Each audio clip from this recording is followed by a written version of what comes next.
ഒരു ഡാൻസറായിട്ടാണ്. ഒരുപാട് സ്ഥലങ്ങളിൽ പോയി ഒരുപാട് സ്റ്റേജുകൾ ചെയ്യാൻ എനിക്ക് പറ്റിയിട്ടുണ്ട്. പക്ഷേ ഈ ഒരു യാത്രയുടെ തുടക്കം അതെവിടെ നിന്നാണെന്ന് നിങ്ങൾക്ക് ആർക്കും അറിയില്ല. അതുകൊണ്ട് തന്നെയാണ് എൻ്റെ ഈ ജീവിതത്തിലെ ചെറിയൊരു യാത്ര നിങ്ങളുമായിട്ട് കൂടി ഷെയർ ചെയ്യണമെന്ന് ഞാൻ തീരുമാനിച്ചത്. ഇതിനെല്ലാം തുടക്കം കുറിച്ചത് എൻ്റെ അമ്മാമ്മയാണ്. കുഞ്ഞുനാളിൽ ആദ്യമായിട്ട് എന്നെ ഒരു സ്റ്റേജിലേക്ക് കൈപിടിച്ച് കൊണ്ടുവന്നത് അമ്മാമ്മയാണ്. ആ കഥ ഞാൻ പിന്നീട് നിങ്ങളോട് വിശദമായിട്ട് പറയാം. അതിനൊക്കെ ശേഷം സ്കൂളിലായാലും ചെറിയ ചെറിയ പരിപാടികളിലായാലും അവസരം കിട്ടുമ്പോഴൊക്കെ ഞാൻ ഡാൻസ് ചെയ്യുമായിരുന്നു. പക്ഷെ അന്നൊന്നും ഞാൻ കരുതിയിരുന്നില്ല കേട്ടോ, ഒരിക്കലും ഈ ഡാൻസ് എൻ്റെ ഒരു ജോലിയായി മാറുമെന്ന്. ഒരിക്കലൊരു ഓണക്കാലത്ത് ഞങ്ങളെ വീടിനടുത്തുള്ളൊരു ക്ലബ്ബിൽ ഞാനും എൻ്റെ കൂട്ടുകാരികളും കൂടെ ചേർന്ന് ഡാൻസ് കളിച്ചു. അന്ന് അവിടെ ഡാൻസ് മത്സരം ഉണ്ടായിരുന്ന സമയം. അന്ന് ഞങ്ങൾക്ക് 2ാം സ്ഥാനം കിട്ടി.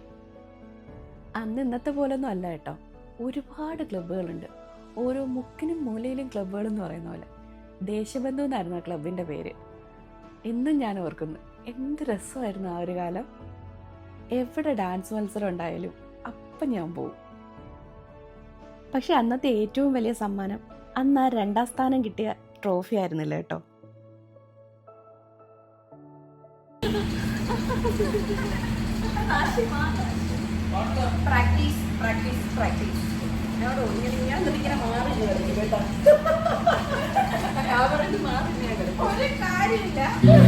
ഒരു ടാറ്റ പറഞ്ഞ പ്രാക്ടീസ് ഒക്കെ കഴിഞ്ഞു.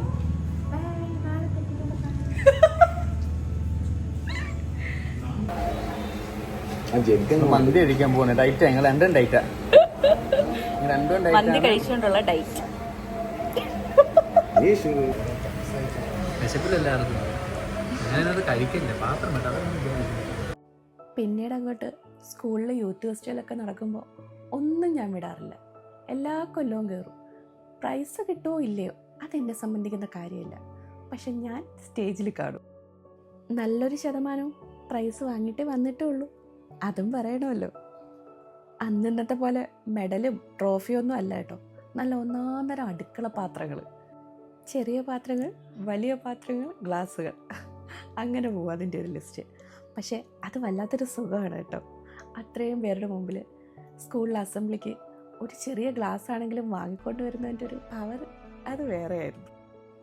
നമ്മൾ നേരത്തെ ഒരു കാര്യം പറഞ്ഞു നിർത്തിയില്ലേ, അന്ന് എനിക്ക് അവിടെ കിട്ടിയ 2ാം സ്ഥാനം ആയിരുന്നില്ല എനിക്ക് അവിടെ കിട്ടിയ ട്രോഫി എന്ന്. അന്ന് അവിടെ ഉണ്ടായിരുന്നൊരു ചേട്ടൻ പിന്നീട് എന്നെ അവരുടെ ടീമിലേക്ക് പ്രോഗ്രാമിന് വിളിച്ചു. അതാണ് എൻ്റെ ജീവിതത്തിലെ ആദ്യത്തെ പ്രൊഫഷണൽ ഡാൻസ് വിളി. അന്നെനിക്കറിയില്ലായിരുന്നു ആ ഒരു വിളി എൻ്റെ ജീവിതത്തിൻ്റെ ടേണിംഗ് പോയിൻ്റ് ആകുമെന്ന്.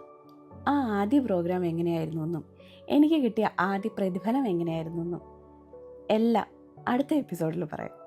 ഇതാണ് എൻ്റെ ഡാൻസ് യാത്രയുടെ ആദ്യത്തെ അധ്യായം.